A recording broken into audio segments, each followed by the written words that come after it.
کوئی خود پر بھی ظلم کرتا ہے۔ ہم تو اپنے گردوں پر بہت ظلم کرتے ہیں، صرف نماز کے ٹائم واش روم جاتے ہیں کیونکہ پانی پیتے نہیں، پھر واش روم کیسا؟ بتائیے یہ ظلم ہے کہ نہیں؟ میں کڈنی سینٹر گئی اور وہاں دیکھا کہ کیسے گردے ٹرانسپلانٹ ہوتے ہیں، کیسے بزرگوں، جوانوں، بچیوں نے اپنے یورین بیگ اٹھائے ہوتے ہیں۔ ہمارے جسم کا ایک ایک عضو اللہ کا بہت بڑا انعام ہے۔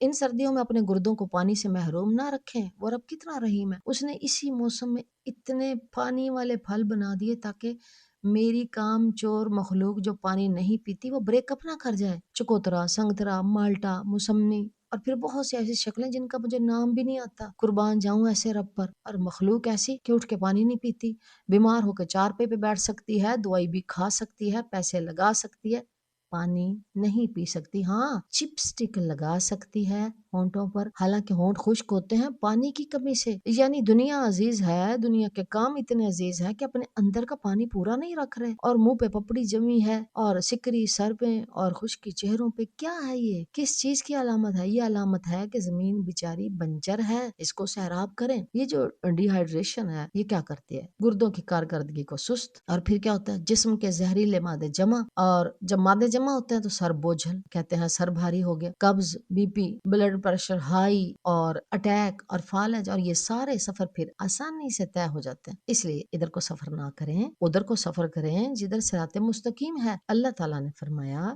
کُلُوا واشربوا ولا تسرفوا ان اللہ لا يحب المسرفین۔